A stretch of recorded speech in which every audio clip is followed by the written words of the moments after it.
मोहतरम नाज़रीन, अस्सलाम वालेकुम। मैं इस वक्त शाहीन हॉस्पिटल किला रोड पर बैठा हुआ हूँ और मेरे साथ है हमारे जो सो शहर की मारूफ डॉक्टर सनोबर रहमान।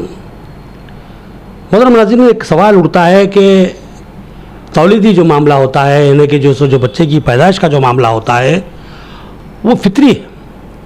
कुदरत ने जो है सो एक निज़ाम बनाया है जिसके तहत हर जानवर, हर इंसान को जो है सो तौलीदी निज़ाम से गुजरना है और ये फितरी अमल है, इसको जो सो नॉर्मल अंदाज में लिया जाना बहुत ज़रूरी है।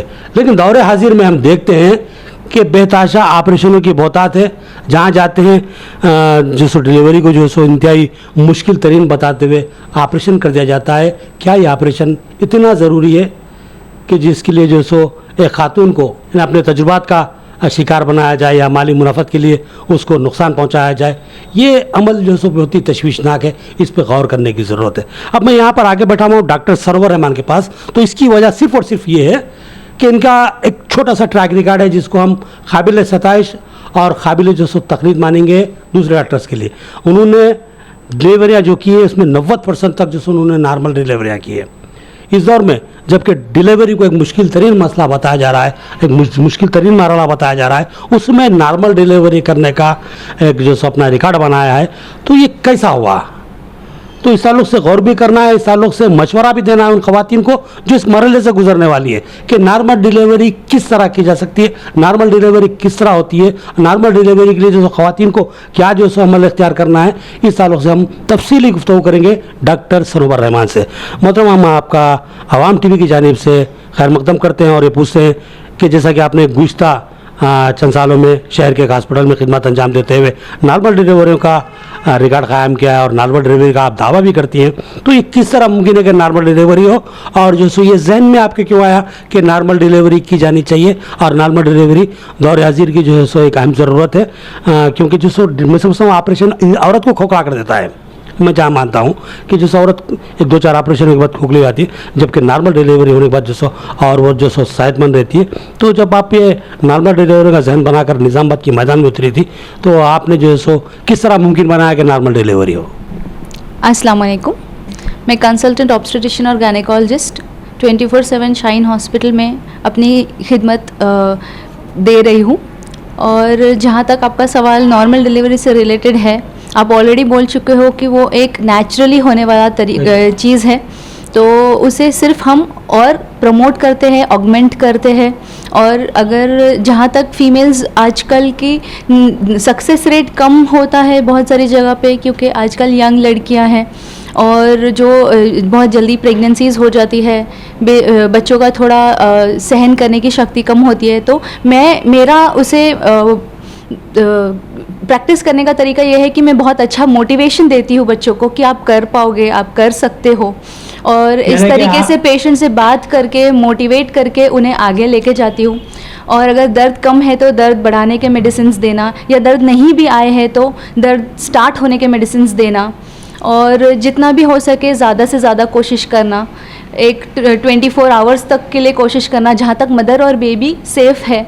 तो इस तरीके से मॉडर्न ऑब्स्टेटिक्स को ध्यान में रखते हुए, मेडिकेशंस को लेते हुए, और जहाँ तक सूचर्स की ज़रूरत पड़ती है कुछ पेशेंट्स को, और सक्शन की ज़रूरत पड़ती है कोई पेशेंट्स को, वैक्यूम की ज़रूरत पड़ती है, सारी चीज़ों को मॉडर्न टेक्निक्स के साथ साथ जो नेचुरल प्रोसेस है उसको भी लेते हुए, हम दो चीज़ों को हाथ में हाथ लेते हुए कोशिश करते हैं और अल्हम्दुलिल्लाह सक्सेस होते हैं। आपने अपनी गुफ्तगू के दौरान ये बताया कि जो सो कुछ ख़वातीन या कुछ लड़कियां होती हैं जो पहले मरहले से गुजरती हैं, पहले डिलीवरी होती है, तो ये लोग जो सो दर्द बर्दाश्त करने की जो सो ताकत नहीं रखती या जो सो खौफ का शिकार होती है, तो ये इसका नतीजा ये होता है कि उनका ऑपरेशन करना पड़ता है। तो और जो सो इसमें वालिदैन भी जो सो क्या लड़कियों को मोटिवेट नहीं करते, ये क्यों? मैं ये बोलना चाह रहा हूँ कि जो सो क्या डर जो सो ऑपरेशन की वजह बन रहा है? एक है कि टॉलरेंस कम होता है, थोड़ा बर्दाश्त करने का क्षमता कम होती है। दूसरा रिस्क, क्योंकि जो नॉर्मल डिलीवरी का ड्यूरेशन है वो ड्यूरेशन काफ़ी ज़्यादा होता है, 24 आवर्स भी लगते हैं, कभी 12 आवर्स भी लगते हैं, कभी 48 आवर्स तक भी ट्रायल जाता है। तो इस तरीके से ड्यूरेशन में जो मदर और बेबी वो पेन टॉलरेट कर रहे होते हैं, उस तरीके में कभी कभी पेरेंट्स भी नहीं रिस्क लेना चाहते हैं, फैमिली मेम्बर्स भी नहीं रिस्क लेना चाहते हैं, और सामने से हमें बोला जाता है कि नहीं आप सेक्शन कर दीजिए या सिजेरियन सेक्शन की तरफ हम कन्वर्ट कर लेंगे। इस तरीके से कुछ मामला आते हैं सामने। मैं ही नहीं, निज़ामाबाद के आप बहुत डॉक्टर्स भी ये फेस कर रहे होंगे। इसी तरीके से सेक्शन का रेट बढ़ता है, क्योंकि जब पेरेंट्स एंड फैमिली रिस्क नहीं लेना चाहते तो ऑब्वियसली डॉक्टर तो डेफिनेटली उस चीज़ के लिए आगे नहीं आ सकते, क्योंकि first comes the patient and their relatives. यहाँ पर एक बात डॉक्टर मोहतरमा की जो सो गुफ्तगू से खुल के सामने आई कि अब तक हम ये मानते थे कि जो सो डॉक्टर्स ज़बरदस्ती जो सो लोगों को जो सो ऑपरेशन की तरफ रुजू कर देते हैं, यानी कि मेडिसिन के ज़रिए या कुछ के ज़रिए या ट्रीटमेंट के ज़रिए इस मरहले में लाते हैं कि ऑपरेशन लाजमी होता है। लेकिन एक बात अब खुल के सामने आ रही है कि लड़कियाँ भी हैं जो पहले बार इस मदरसे से गुजरती हैं, खौफ का शिकार होती हैं, वो दर्द बर्दाश्त करना नहीं चाहती है, किसी किस्म का रिस्क लेना नहीं चाहती है, वो अपने आप को खुद जो सो इस बात के लिए तैयार कर लेती है कि हमारा ऑपरेशन कर दो। और उसी तरह जो सो जैसे कि फितरी मरहला मैंने बताया कि जो सो डिलीवरी एक फितरी मरहला है। आप देखिए जानवर हैं, बहुत से बैल हैं आपके अतराफ में, बकरियां हैं और जो दूसरे जानवर हैं, ये भी इस मरहले से गुजरते हैं, इनके भी बच्चे होते हैं। बताइए किस जानवर का ऑपरेशन हुआ है? नहीं हुआ है। फितरी वक्त की ज़रूरत है। डॉक्टर मोहतरमा ने यह भी कहा कि 24 घंटे भी लग सकते हैं, 12 घंटे भी हो सकते हैं, 48 घंटे भी हो सकते हैं। यहाँ पर इंतज़ार लाजमी है, लेकिन इंतज़ार के दौरान औलिया जो पेशेंट है, यानी कि वालिदैन है, सरपरस्त है, खौफ का शिकार होते हैं, ये बोलते हैं भाई हमारे बच्चे का ऑपरेशन कर दो, ख़त्म करो मसले को। तो ये जो खौफ का शिकार है, ऑपरेशन का इशू बनने का ये भी एक वजह है, डॉक्टर मोहतरमा का कहना है। तो आप किस तरह से जो सो यानी कि ट्रीटमेंट दे रही है कि जो सो आपके पास नॉर्मल डिलीवरी दी जा रही है, तो ये जो सो हमारे ख़वातीन को बता दीजिए ताकि उनको जो सो ये बात का अंदाज़ा हो कि जो सो इस मरहले से गुजरने के लिए हमको किस तरह की एहतियात बरतनी है, किस तरह से जो सो अपने मराहिल को तय करना है 9 महीने तक। इस सालों से खुद मुख्तसर से आप जो सो मशवरा दीजिए आप। जहाँ तक नॉर्मल डिलीवरी का सवाल है, तो जो पेशेंट लेबर में जाना शुरू होता है वो 9 मंथ स्टार्ट होने के बाद ही होता है। 9 मंथ्स तक हर प्रेगनेंसी सेम चलती है। उसके बाद 9 मंथ स्टार्ट होने के बाद धीरे धीरे लेबर का प्रोसेस शुरू होता है। इसीलिए जब 9 मंथ स्टार्ट होता है तो मैं मेरे पेशेंट्स को वीकली फॉलोअप्स, मतलब हर हफ्ते चेकअप के लिए बुलाती हूँ। हर हफ्ते उनको ऊपर से और नीचे से भी चेकअप होता है, जगह कैसी बन रही है, कैसा ओपन अप हो रहा है। और उस टाइम पे पेशेंट्स को मोटिवेट करती हूँ हर विजिट में कि आपको पेन टॉलरेट करना है, क्योंकि आप ही हो जो कर सकते हो। बिकॉज हम सिर्फ मेडिसिन दे सकते हैं, पेशेंट को मोटिवेट कर सकते हैं, और फाइनल जो पेन टॉलरेंस की बात आती है वो पेशेंट को। तो मैं हर विजिट में ये मेक श्योर करती हूँ कि मैं पेशेंट को मोटिवेट करूँ एक 10 मिनट्स एक्स्ट्रा लेके, सो दैट मेरी patient at the time of delivery prepared हो जाए उस चीज़ के लिए। एक मेंटल प्रिपरेशन बहुत ज़रूरी है मेरे हिसाब से पेशेंट का। सो उसके जहाँ तक मेडिसिन का सवाल है, हर प्रेगनेंसी में एक रूटीन मेडिकेशन होता है। एक मिसकंसेप्शन मैंने ये भी पेशेंट के दिमाग में मतलब मेरे पेशेंट्स देखते वक्त ये महसूस किया है, और मैं I have come across this things कि पेशेंट सोचते हैं कि ज़्यादा मेडिसिन लिए तो नॉर्मल डिलीवरी नहीं होगा। ये एक एब्सोल्यूट मिसकंसेप्शन है, यानी कि जो मेडिसिन से कोई असर पड़ने वाला नहीं है। यानी कि हम ये सुनने में आया अब तक हमारे कि जो सो डॉक्टर जो है सो बच्चे को जो सो डेवलप कर देते हैं, बड़ा कर देते हैं, यानी कि इस तरह बच्चा जो सो ताकतवर और जो सो मोटा ताज़ा हो जाता है कि जो सो नॉर्मल डिलीवरी मुमकिन नहीं होती। और दूसरी बात ये भी सामने आती है कि जो सो जब पेन्स आते हैं तो डॉक्टर इंजेक्शन दे देते हैं, पेन्स तोड़ देते हैं। ये इल्ज़ाम के ताल्लुक से आप क्या कहेंगे? ऐसे नहीं होता यूजुअली। मतलब जो भी मेडिसिन हम स्टार्टिंग से 9 मंथ तक पेशेंट्स को दे रहे होते हैं वो मल्टीविटामिन्स ही होते हैं, क्योंकि जो मदर और बेबी का रिक्वायरमेंट होता है प्रेग्नेंट पेशेंट और नॉन प्रेग्नेंट पेशेंट में डेफिनेटली बहुत अलग होता है। रिक्वायरमेंट बहुत ज़्यादा बढ़ जाता है, क्योंकि एक बेबी 9 मंथ्स नरिश हो रहा होता है पेट के अंदर माँ के। तो इस तरीके से जो हम सप्लीमेंट्स देते हैं वो आयरन के, कैल्शियम, मल्टीविटामिन्स जो हमको खाने से नहीं मिल पाते, तो वो चीज़ें हम उनको देते हैं। और जहाँ तक बेबी डेवलपमेंट का बात है, वो बेबी को ग्रोथ होने के लिए मेडिसिन देते हैं, लेकिन उसको एक्सेस ग्रोथ तक वो कभी नहीं जाता। एक हर चीज़ का एक लेवल, एक दायरा होता है। तो ये तो ऐसा नहीं है कि डॉक्टर्स ऐसा करते हैं कि वो उसको एक्स्ट्रा ग्रो कर दे, ऐसा कुछ भी नहीं कर सकते, पॉसिबल ही नहीं है ऐसा करना। अदरवाइज IUGRs या लो बर्थ वेट बेबीज होते ही नहीं अगर हमारे हाथ में उसे ग्रो करना होता तो बेशक अल्लाह के हाथ में है उसका ग्रोथ, हम सिर्फ उसको प्रमोट करते हैं। दूसरा, जहाँ तक मेडिसिन, दर्द रोकने की मेडिसिन, तो दर्द रोकने की मेडिसिन सिर्फ प्री टर्म लेबर्स में दी जाती है, जहाँ वक्त के पहले दर्द आते हो। दर्द जब आते हैं वो टाइम पे दर्द रोकने की मेडिसिन दिए नहीं जाती। ये 32 वीक्स, 8 महीने, 7 महीने कभी कभी कोई पेशेंट को दर्द आने लगते हैं। तो ये जो वक्त होता है, बेबी पूरा मैच्योर नहीं होता, ऐसे टाइम पे अगर बेबी का डिलीवरी हुआ तो उसके लंग्स बराबर नहीं बन रहे होते हैं और बेबी को सांस लेने में दिक्कत आती है। तो ये टाइम पे हम दर्द रोकने के मेडिसिन देते हैं। जब 9 महीने में एक टर्म पेशेंट को फुल टर्म कंप्लीट होने के बाद अगर दर्द आते हैं तो इस टाइम पे दर्द रोकने के मेडिसिन नहीं दी जाते। ये नहीं कि 7 मंथ में या 8 मंथ में, जैसा कि आपने बताया कि यानी दर्द आते हैं तो रोकने के लिए जो मेडिसिन दी जाती है। तो जब मेडिसिन एक बार इंजेक्ट हो जाता है तो उसके असरात क्या 9वें महीने में भी असरात मुरतब होंगे इसके? नहीं, ऐसा नहीं होता। उसका एक ड्यूरेशन होता है पर्टिकुलर, जब तक वो मेडिसिन चलते हैं उस ड्यूरेशन तक के ही वो दर्द रुकते हैं। उसके बाद वंस टैबलेट बंद हो जाती है तो पेशेंट के ब्लड लेवल्स नॉर्मल आ जाते हैं और उसका असर आगे तक नहीं रहता। मैं एक बहुत अहम सवाल कर रहा हूँ आपसे, ये जो ऑपरेशन होते हैं ख़वातीन के 1, 2, 3 उसके बाद मरहला ख़त्म हो जाता है, ये जो ऑपरेशन होते हैं ख़वातीन की, इनकी सेहत पे मुस्तकबिल में क्या असरात मुरतब होते हैं? ये जो ऑपरेशन जो है किस हद तक जो ख़वातीन के लिए नुकसानदायक है, इस ताल्लुक़ से आप क्या कहेंगे? जहाँ तक सिर्फ सिजेरियन सेक्शन की हम बात करें तो सिजेरियन की बात कर रहा हूँ मैं। जी, सिजेरियन सेक्शन की बात करें तो उसमें पोस्ट ऑपरेटिवली इतना पेशेंट की बॉडी के ऊपर बोले तो सिर्फ जो एक स्कार रहता है, यूजुअली यूट्रस के ऊपर एक स्कार रहता है। सिजेरियन सेक्शन में हम 3 लेयर्स में पेशेंट को सूचर करते हैं, तो वो स्कार रिलेटेड, और एक पोस्ट ऑपरेटिवली पेशेंट को पेन जो है वो थोड़ा ज़्यादा रहता है, रेस्ट पीरियड ज़्यादा रहता है। तो ये सब चीज़ें होती है। और आगे की लाइफ में मोस्टली सिर्फ हर्निया होने का, जो स्कार रिलेटेड हर्निया होने का रिस्क रहता है।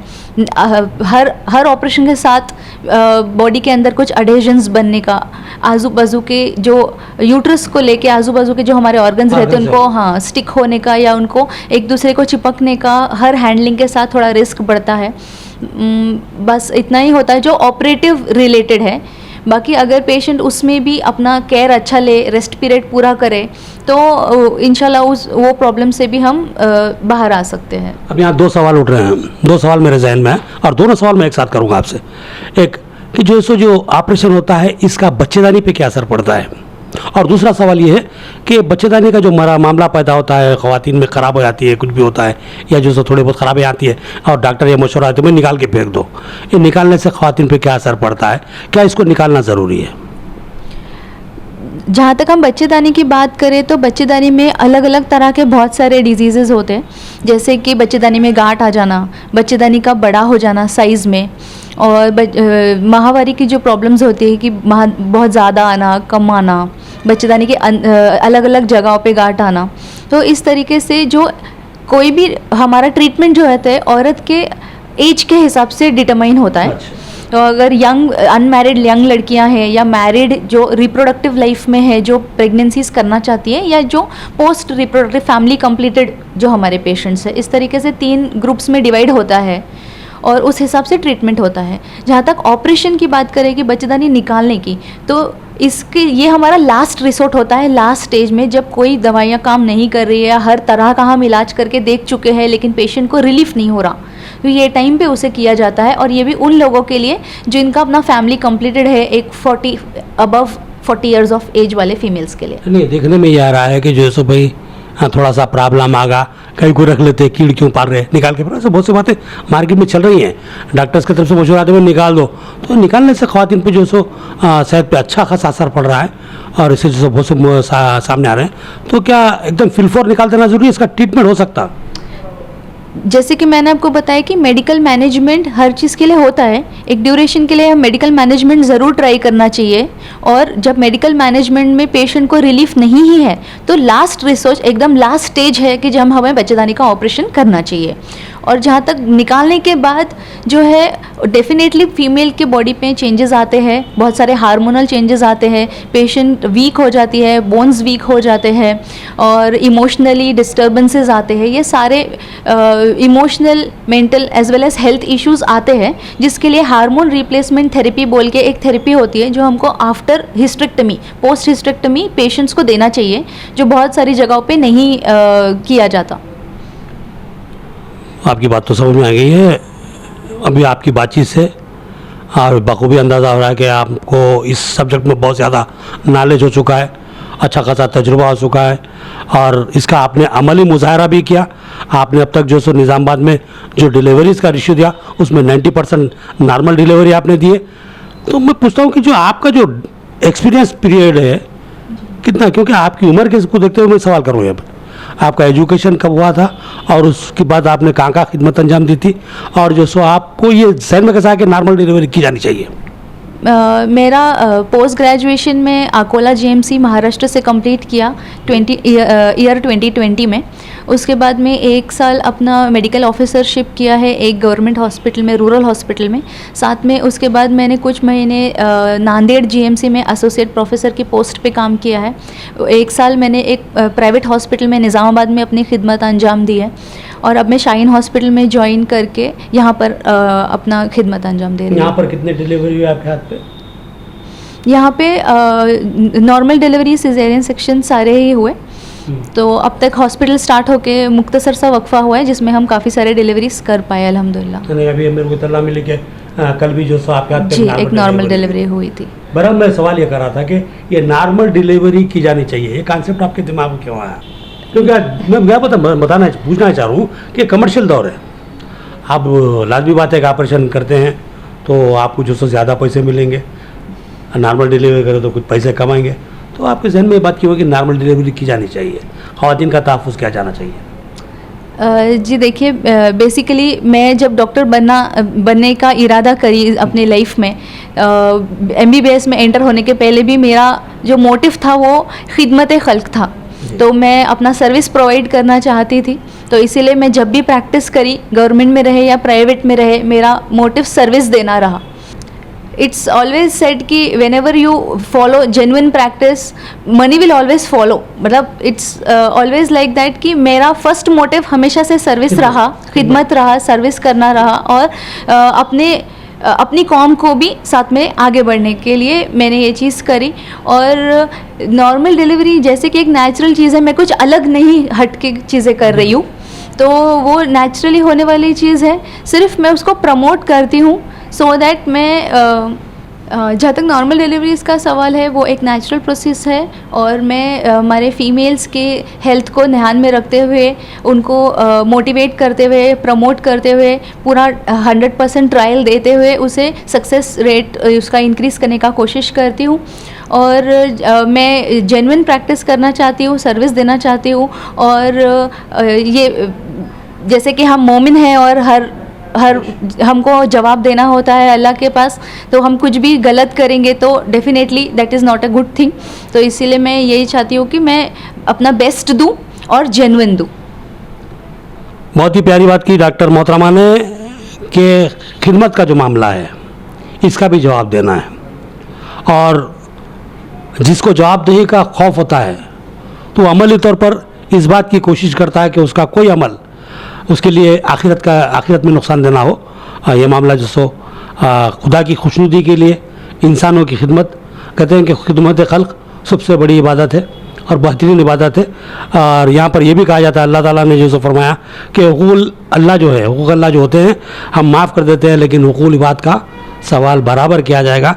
बहुत ही अच्छी बात कही आपने, हम इस पर आपको मुबारकबाद देते हैं, आपके जज्बे को सलाम करते हैं और आपसे ये पूछते हैं कि जो सो भी कमर्शियल दुनिया है, अगर कोई दवाखाना लगाए, आप जैसा कि ये शाहीन हॉस्पिटल का जो इंतज़ामिया है ये भी कुछ कमाने के लिए लगाए होंगे, तो यहाँ पर जो आपका जो जज्बा है, आपका जो नज़रिया है, ये तो उनको नुकसान करने वाला है। तो आपका मैनेजमेंट आपको कुछ इस ताल्लुक से रोक टोक नहीं करता? जी नहीं, जहाँ तक मेरा शाहीन हॉस्पिटल ज्वाइन करने के टाइम से ही, मतलब मैं ज्वाइन इसीलिए करी क्योंकि यहाँ का जो मैनेजमेंट है उनका भी मोटिव सर्विस ही है, तो हमारी जो सोच थी वो मिलती थी, हमारा मोटिव मिलता था, इसीलिए हम साथ में आगे बढ़ पाए। बहरहाल अगर ये सोच लेकर इंतज़ामिया और जो सो डॉक्टर्स चलते हैं तो बहुत ही खुशाइन बात है, बहुत ही काबिल मुबारकबाद है शाहीन हॉस्पिटल का इंतज़ामिया और डॉक्टर्स।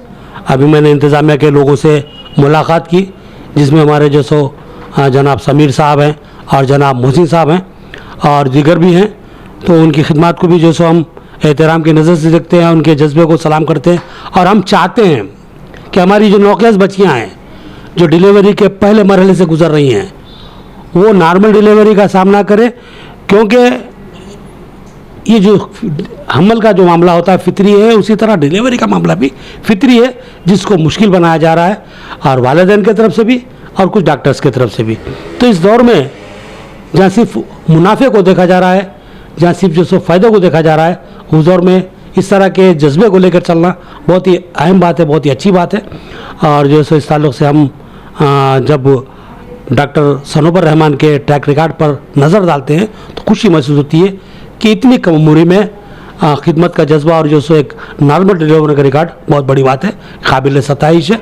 और मैं भी ये मशवरा दूंगा कि जो सो जो ख़वातीन जो इब्तदाई मराइल से गुजर रही हैं, जो पहली डिलीवरी का सामना कर रही हैं या जो सो ऑपरेशन से गुजर चुकी हैं, दोबारा इस बात पे मैं एक सवाल करूंगा यहाँ पर कि भाई एक किसी खातून के जो सो 2 ऑपरेशन हो गए, क्या तीसरा ऑपरेशन उसका नॉर्मल किया जा सकता है, कोशिश की जा सकती है? जहाँ तक ऑलरेडी सिजेरियन सेक्शन हुए वाले पेशेंट्स का सवाल है, तो यूट्रस पे ऑलरेडी स्कार होता है, ऑलरेडी टाँके दिए गए होते हैं। तो उसमें अगर सेकेंड प्रेगनेंसी में अगर पीरियड ऑफ 2 बच्चे रहने के इसमें पीरियड ज़्यादा है, 3 इयर्स 5 इयर्स का गैप है, ऐसे टाइम पे हम कोशिश कर सकते हैं, क्योंकि जैसे मैंने आपको पहले भी बताया था सिजेरियन में 3 लेयर्स में सूचर किया जाता है। तो इसीलिए हमको वो सूचर्स का हर बार ध्यान रखना होता है। वो ट्रायल दिया जा सकता है बट बहुत रिस्क होता है उसमें कि मदर के हेल्थ को रिस्क होता है। और अगर यूट्रस के सूचर्स पतले हो गए या फट जाते हैं अगर ड्यूरेशन, क्योंकि बहुत ज़्यादा पेन का सामना करना होता है पेशेंट को, लेबर पेन्स का, तो उन पेन में अगर वो और ऑलरेडी बेबी वो यूट्रस में है जो ऑलरेडी सूचर्ड है, तो वो अगर टाँके पतले हो जाते हैं या वो गिव वे कर देते हैं तो हम बेबी को नहीं बचा पाएंगे वो टाइम में। तो वो बहुत ही रिस्की केस है। तो अगर नेचुरल पेन्स आते हैं और बहुत अच्छा थे, क्योंकि मेडिसिन जो है वो सूचर लाइन पे एक्ट करके और ज़्यादा उसे वीक कर देती है अगर हम दर्द आने के मेडिसिन देते हैं तो इसीलिए कोशिश ये की जाती है कि हम सिजेरियन सेक्शन ही प्लान कर देते हैं ऐसे पेशेंट्स के लिए, बिकॉज वो रिस्क बहुत ज़्यादा होता है और पेशेंट और फैमिली भी वो रिस्क नहीं लेना चाहती है और बेबी को खोने का डर काफ़ी होता है। तो इसीलिए ट्रायल नहीं दिया जाता। अगर नेचुरली पेन चालू हो रहे हैं, यूट्रस का थिकनेस अच्छा है, बेबी का साइज़ एडिक्वेट है, तो ऐसे केस में किया जा सकता है और सक्सेस भी हो सकता है।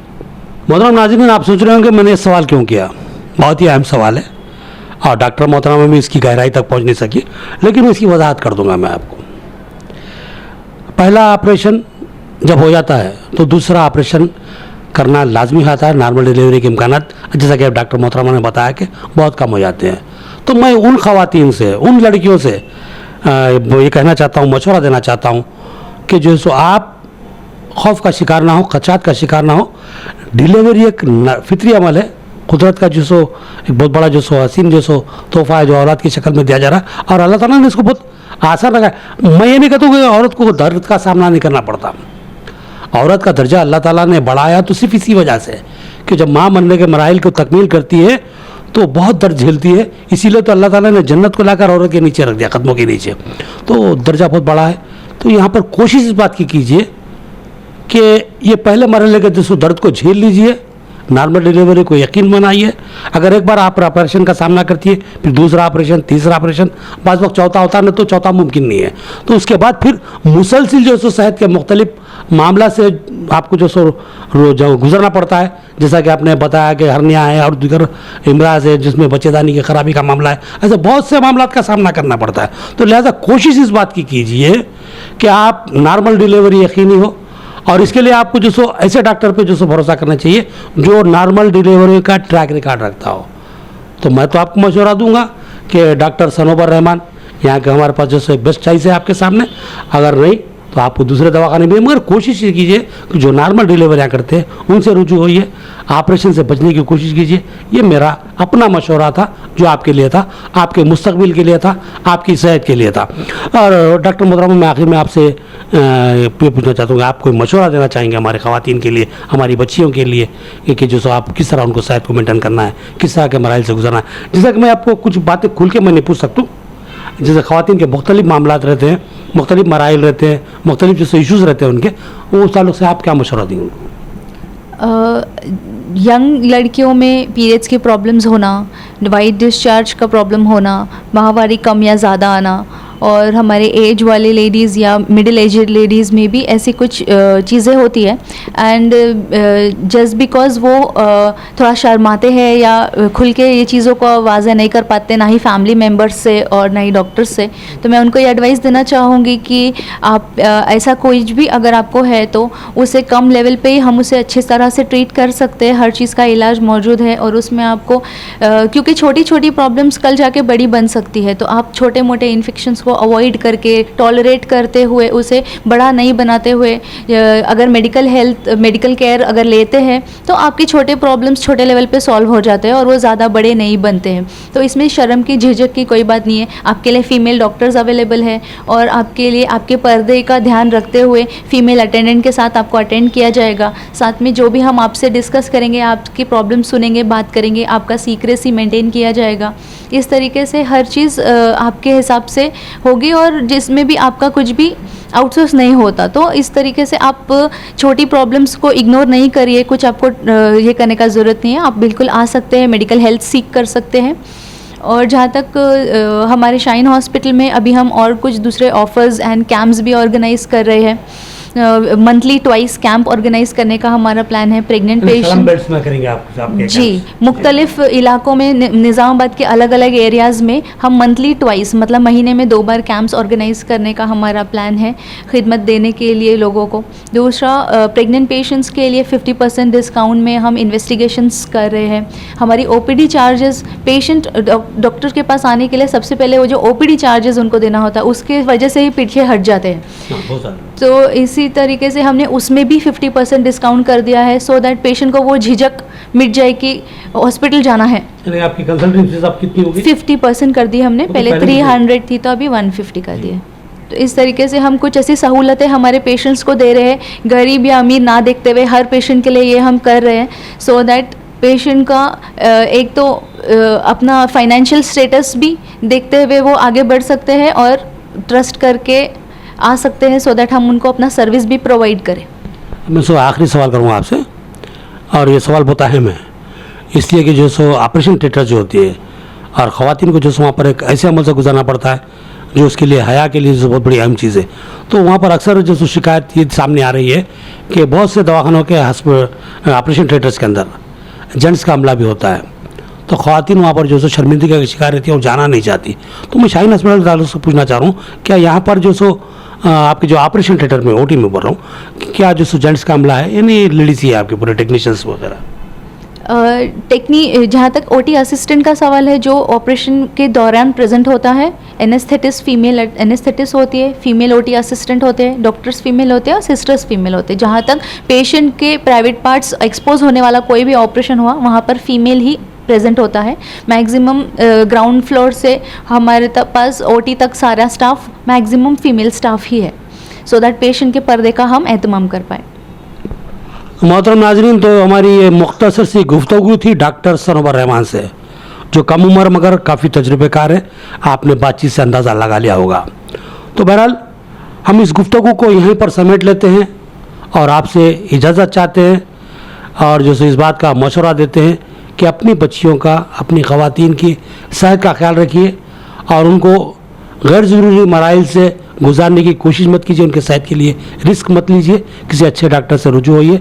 जो फितरी अमल है डिलीवरी का, उसको जो सो फितरी ही रहने दे, उसमें जो है सो कोई इंसानी मदाखलत का मामला ना हो, ये हमारा मशवरा था। अब हमें इजाज़त दीजिए। अल्लाह हाफिज़।